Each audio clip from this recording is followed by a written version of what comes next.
और शनि महाराज का भी पांव टूट गया था। टूटा था कि टूटा था? जो अपनी माता संध्या को लात मारी थी, शनि महाराज ने लात मारी तो पांव टूट गया। शनि महाराज की आंख में आंसू। देवर्षि नारद के पास है, नारद जी मेरा पांव टूट गया, मैंने अपनी मां को लात मारी।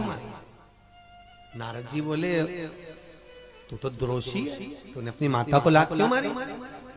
कुछ कर। कोई देवता नहीं अपनाया। तब भगवान नारद जी ने कहा शंकर जी के शिवलिंग की स्थापना कर, उसकी पूजन कर। जहां काशी विश्वनाथ के मंदिर आप लोग जाते हो, जिस विश्वनाथ का दर्शन करते हो, ये काशी का विश्वनाथ का प्राण प्रतिष्ठा शनि महाराज ने करी थी। शनि महाराज के हाथ का शिवलिंग है और शिवलिंग की स्थापना कर कर शनि महाराज ने भगवान शंकर से मांगा। शिवजी प्रकट हुए, मांगो शनि तुमको क्या चाहिए? शनि महाराज ने कहा मेरा पांव टूट गया, आप कृपा करिए। भगवान शंकर ने कहा शनि तूने मेरा भजन करा है, जा तेरा पांव तो जुड़ेगा पर पांव में थोड़ी लचकता तेरी बनी रहेगी। दुनिया के लोगों को शनि लगता है और शनि को शंकर लगता है।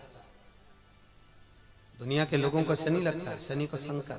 इसलिए आज भी नियम है कि काशी विश्वनाथ का नाम लेकर एक काजल की डिब्बी को लीजिए। अगर किसी को शनि लग गया हो, कोई प्रॉपर्टी का काम कर रहे हो, कोई व्यापार करते हो और व्यापार नहीं चल रहा, बहुत अड़चने आ रही है, कोई ना कोई परेशानी पे परेशानी आ रही है, एक काजल की डिब्बी लो, काजल की डिब्बी लो, काशी विश्वनाथ का नाम लो और 21 बार उतारो और उतार कर किसी पेड़ के नीचे तक खड्डा खोद कर उसको दबा दीजिए। आपका काम यूं सफलता की ओर बढ़ना चालू हो जाएगा। शनि की कुदृष्टि समाप्त, 7.5 ढैया समाप्त, परेशानी शनि लग गया, शनि लग गया, शनि लग गया। जितने यहाँ कथा में बैठे हो ना, तुम सबने भी मोबाइल में देखा होगा तो देख रहे होगे, वृश्चिक पे लग गया, कुंभ पे लग गया, ढैया लग गया, 7.5 लग गया। आधे से ज्यादा तो शनि के डिप्रेशन में पड़ गए।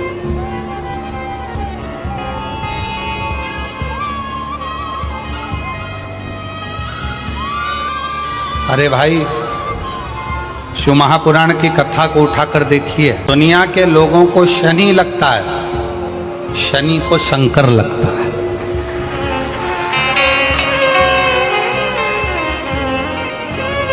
यदि आप भगवान शंकर के मंदिर में जाकर 1 लोटा जल चढ़ा रहे हो, आप भगवान शिव के मंदिर में जाकर अर्चना कर रहे हो, आराधना कर रहे हो, निवेदन कर रहे हो, एक बेलपत्र शिव की उठाकर धोकर वापिस शंकर को समर्पित कर रहे हो, शंकर भगवान का पंचाक्षर मंत्र नमः शिवाय जप रहे हो, शंकर भगवान का षडाक्षर मंत्र ओम नमः शिवाय जप रहे हो, या श्री शिवाय नमस्तुभ्यम का जाप कर रहे हो, तो ये निश्चित मानकर रखो कि आपके पीछे शनि नहीं पड़ेगा, आपके पीछे शंकर जरूर पड़ेगा। और शंकर जब हमारे पीछे पड़ेगा तो हमारा उद्धार। नारायण ने बोला लक्ष्मी आज शनिवार का दिन है, जिस दिन अपन इस दरिद्रता से मिलने के लिए पीपल के पेड़ के नीचे आए हैं। हिंदू धर्म में ये दिन पीपल के वृक्ष के लिए पूजनीय होगा। जो भी शनिवार के दिन पीपल के वृक्ष की पूजन करेगा, दूध चढ़ाएगा या मिष्ठान का भोग लगाएगा, लक्ष्मी और नारायण उसके घर में प्रवेश कर जाएगा। लक्ष्मी और नारायण उसके घर में प्रवेश करेगा। इसलिए नियम बनाया। कौन से दिन का? शनिवार। लक्ष्मी जी बोली नारायण आपने तो एक दिन का वार लिख दिया। शंकर जी ने 7 वार बनाए हैं, रविवार, सोमवार, मंगल, बुध, गुरु, शुक्र और शनि। ये शिव जी ने बनाए। अब एक दिन आपने अपना बना लिया, बाकी के दिन अगर कोई इस पीपल के वृक्ष के नीचे आएगा और यहां तो दरिद्रता बैठी है तो उसका क्या होगा? भगवान नारायण बोले सुन दरिद्रता, तेरे से एक विनती है, अगर कोई भी मनुष्य इस पीपल के पेड़ के नीचे अगर 7 दिन में आता है और उसके हाथ में अगर कोई सामग्री होती है तो तू उसके घर में प्रवेश नहीं करेगी। नियम है पीपल के वृक्ष का, या तो पानी का लोटा लेकर जाओ, कुंकू का चोपड़ा लेकर जाओ, शक्कर लेकर जाओ, या पेड़ के नीचे चींटी को डालने के लिए आटा ले जाओ, पर खाली हाथ पीपल के वृक्ष के नीचे कभी मत जाओ, कभी नहीं जाओ। खाली हाथ जाओगे तो दरिद्रता तुम्हारे घर में प्रवेश करेगी। दरिद्रता उठकर खड़ी होकर बोली, नारायण तुमने अपनी मनमानी करी है, एक दिन मुझे भी मेरा चाहिए। भगवान ने कहा, बोल कौन सा दिन चाहिए? दरिद्रता कहती है, रविवार के दिन इस पीपल के वृक्ष के नीचे मैं दिन भर नृत्य करूं, इसमें रहूं, और जो यहां आए रविवार को मैं उसके घर में प्रवेश करूं। भगवान ने कहा, ठीक है। दरिद्रता, रविवार का दिन एक ऐसा दिन रहेगा जिस दिन तू इस पीपल के वृक्ष के नीचे नृत्य करेगी, और जो आएगा इस पीपल के वृक्ष के नीचे तो उसके साथ प्रवेश करेगी। मैंने तुझे वर दिया। इसलिए हमारे यहाँ केवल पीपल का वृक्ष अगर दीवार में भी लग जाता है ना, किसी की फैक्ट्री की दीवार में, किसी के घर की दीवार में पीपल का वृक्ष अगर लग जाता है, पीपल का पौधा लग जाता है, उसको कितना भी तोड़ लो वो वापिस लग जाएगा। फिर तोड़ोगे फिर लग जाएगा। अगर पीपल के पौधे को तोड़ना है तो केवल रविवार का दिन एक नींबू, एक मिर्ची और बमूल का कांटा, ये 3 चीजें रखने के बाद में आधे घंटे बाद रविवार के दिन पीपल के पेड़ को उखाड़ कर फेंक दो। दूसरी बार कभी पीपल दीवार में लगता ही नहीं, कभी नहीं लग सकता। केवल एक रविवार का, केवल एक संडे, इतवार का। घर में दीवारों पर अगर पीपल लग भी गया है, इसलिए पीपल के वृक्ष को उखाड़ने का, अगर घर में पीपल लगा हुआ है या पीपल का पौधा हमारे घर में लग गया, उसको उतारना, निकालना, लगाना, तो पीपल के वृक्ष को अगर निकाला जाता है तो रविवार के दिन, और अगर पीपल के वृक्ष को कहीं लगाया जाता है तो सोमवार के दिन या मंगलवार के दिन, बुधवार के दिन, इन दिनों में लगा सकते पीपल के वृक्ष कहीं लगाना।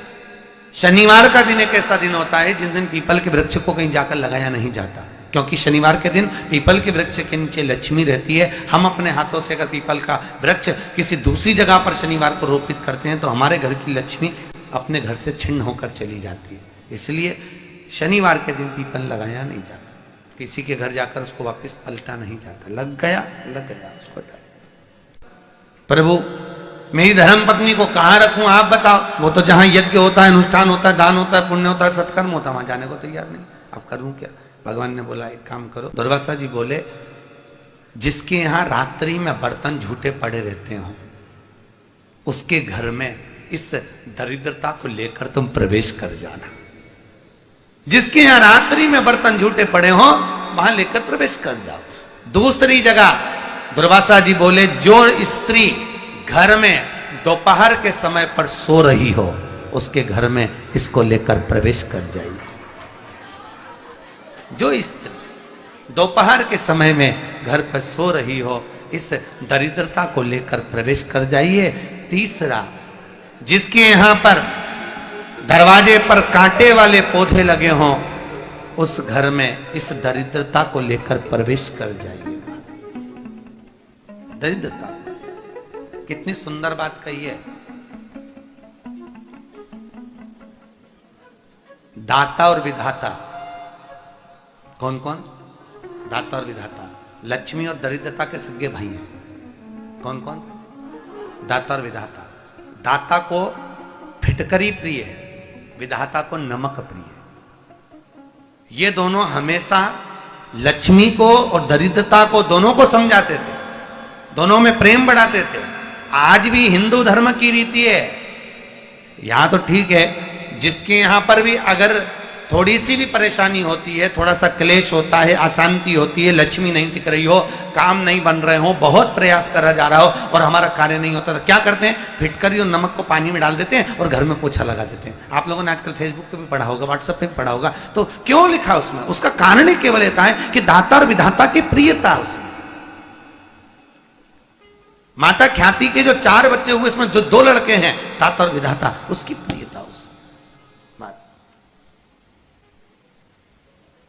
उसकी पूर्णता। अब दुर्वासा जी बोले अपनी धर्म पत्नी को वहां लेकर, जहां कांटेदार पौधे लगे हों वहां पर लेकर प्रवेश कर जाइए। कांटेदार पौधों में उस दरिद्रता का निवास हो गया। कितना विचित्र कथा यहां वर्णन करी है। श्रीमद् भागवत के अंतर्गत जो वर्णन किया कि मृत्यु निश्चित है। होते हैं कई लोग जिनके हृदय, एक टीचर ने बच्चों से कहा कि कल सब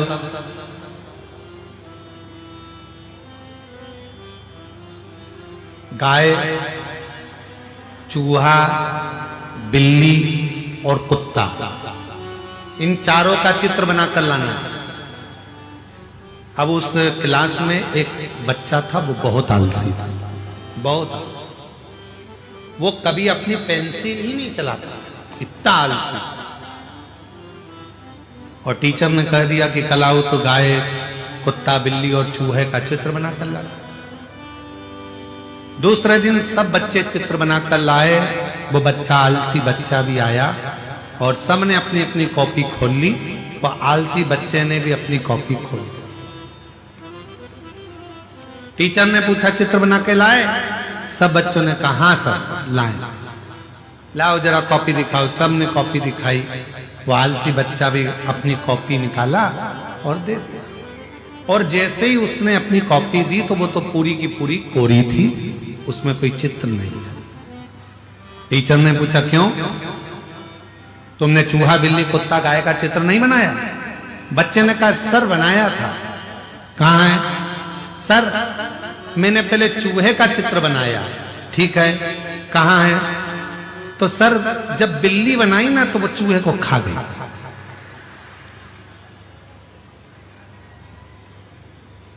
सर बोले खड़े हो जाओ। बिल्ली कहाँ है? सर बिल्ली बनाई थी पर उसके बाद जब मैंने कुत्ता बनाया तो वो बिल्ली को खा गया। सर ने कहा बाहर निकलिए इधर। कुत्ता कहाँ है? सर मैंने कुत्ता बनाया था, उसके बाद जब गाय बनाई ना तो गाय के सींग देखकर कुत्ता भाग गया। सर ने कहा अब बता गाय कहाँ है? बता। सर गाय का चित्र बनाया था, हमारा पड़ोसी है ना राम सिंह, वो हरी हरी घास लेकर जा रहा था तो गाय उसके पीछे चली गई। कॉपी पूरी की पूरी खाली। बस जैसे आलसी बच्चा बहाने पर बहाना बनाता है, वैसे ही हम भी अपनी जिंदगी में अपने आप को समझाने के लिए बहाने बनाते रहते हैं। कोई कहता है क्यों साहब मंदिर जाते हो? हाउ साहब। जल चढ़ाते हो? हाउ साहब। कब जाते हो? हफ्ते में, महीने में, 2-4 महीने में एक आध बार पहुंच जाते हैं, जल चढ़ा देते हैं, भगवान से भजन कर लेते हैं, उनसे प्रार्थना कर लेते हैं, स्वीकार कर।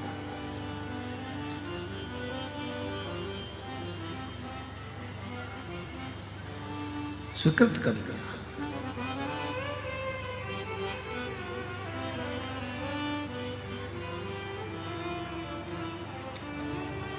जिंदगी बहाने बनाने से नहीं चलती।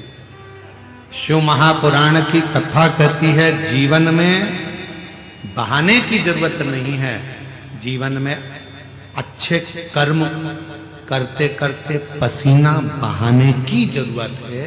जब हम कर्म अच्छा करते हुए, पसीना बहाते हुए आगे बढ़ेंगे तो एक दिन अपनी उन्नति की सीढ़ी पर चढ़कर जरूर बैठेंगे, ये निश्चित है। तो कहते हैं क्या गुरु जी भगवान को मानना जरूरी है? क्यों नहीं? ईश्वर क्या है, भगवान क्या है, जिस दिन तुम्हें समझ में आ गया तुम्हारी जिंदगी सार्थक हो जाएगी। कर्म करो, मेहनत करो, परिश्रम करो और छोड़ते चलो उस देवाधिदेव महादेव पर, लक्ष्य तक वो पहुंचाए। आज का पढ़ा लिखा जमाना है, जरा सा थोड़ा सा लोग पढ़ लेते हैं तो कहते हैं हम ईश्वर को नहीं मानेंगे, हम भगवान को नहीं मानेंगे।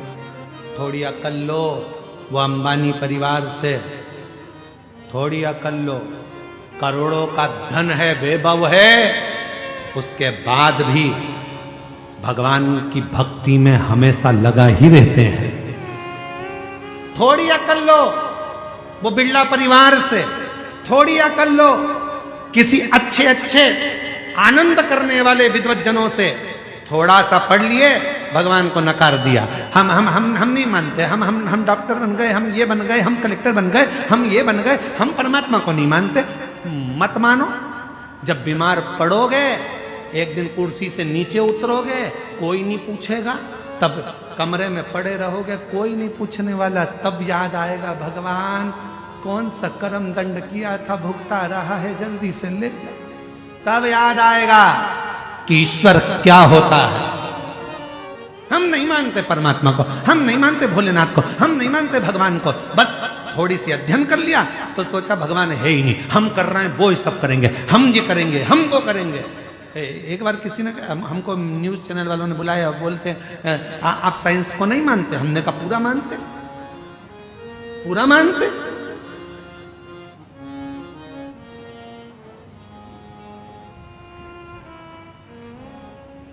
पर आप तो कहते हो कि एक लोटा जल सारी समस्या का हल। हमने कहा बिल्कुल हम ये कहते हैं, क्योंकि एक समय ऐसा आता है डॉक्टर इलाज करने जाता है, ऑपरेशन करने जाता है, और जब ऑपरेशन बिगड़ता है तब डॉक्टर भी आखिरी में कह देता है अब उसके हाथ में है।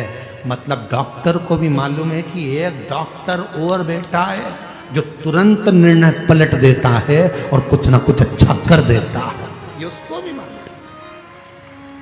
फिर कहा आप साइंस को नहीं मानते? हम मानते। हम कहा नहीं मानते, पर हम साइंस को पूरा कब मानेंगे? जब दुनिया में से लोग कहते हैं आज साइंस ने बच्चे पैदा करना चालू करे, आज साइंस ने ये करा, आज साइंस ने वो करा।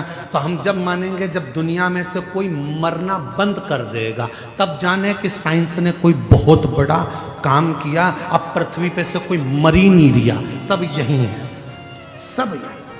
हम मानेंगे, हम नहीं, हमेशा नहीं कहते कि नहीं मान, हम आज भी मानते हैं बहुत कुछ करा। आज साइंस ने बहुत उत्थान करा, बहुत कुछ हमारे मेडिकलों में, हमारी चिकित्सा में बहुत साथ दिया, सब कुछ मानेंगे। पर तुम अगर ईश्वर को नकार दोगे तो हम ये नहीं मानेंगे। ईश्वर को नकारा कि हम नहीं मानेंगे। ईश्वर ईश्वर है, एक दिन उस परमात्मा की शरणागति ग्रहण करना ही पड़ती है। इसलिए निवेदन है खूब पढ़ो, खूब उन्नति करो, खूब बढ़ो। मेरे बेटा बेटी खूब चार चांद लगाएं, पर अपने उस सनातन धर्म को ना भूलें, उस ईश्वर की शरणागति ना भूलें, भगवान देव अधिदेव महादेव की भक्ति ना।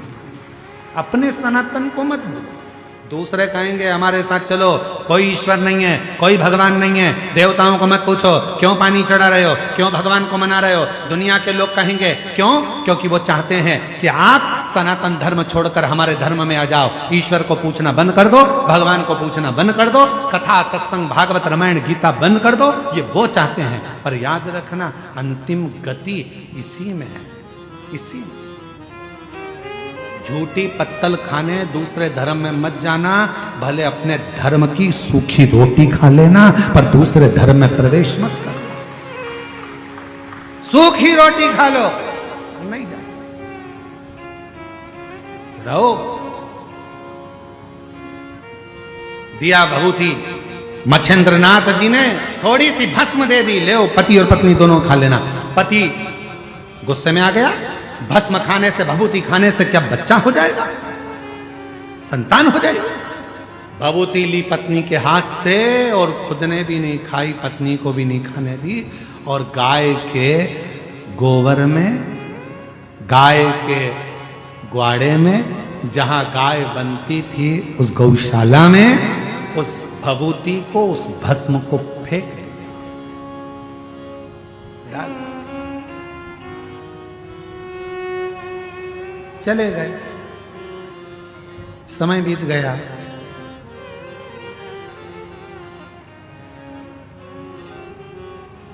बारह साल निकल गए। कितने? जम के बोलो जरा। 12 साल निकल गए। 12 साल के बाद गुरु मच्छेंद्रनाथ उस गांव में फिर आए, और गुरु मच्छेंद्रनाथ जी ने आकर प्रवेश किया। वो महिला दिखी, महिला से पूछा, मां तुम्हारे घर में तो अब बेटा आ गया होगा? मां बोली, नहीं, मेरे घर संतान नहीं। संतान नहीं? नहीं। क्यों? भस्म दी थी वो नहीं खाई, विश्वास नहीं था।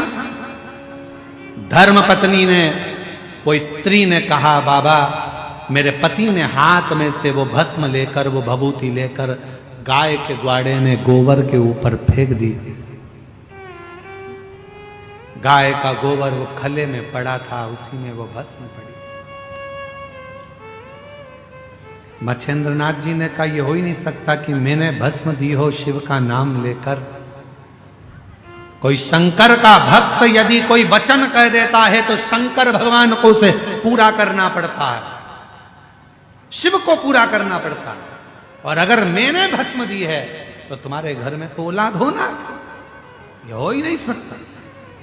12 साल बाद आया हूं, तुम्हारे यहां औलाद नहीं।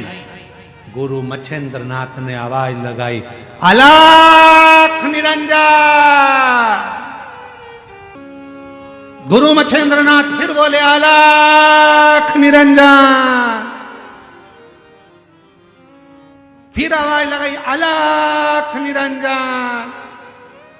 इतनी देर में गाय के गोबर में से एक बच्चा निकल कर आया। आदेश, आदेश, आदेश।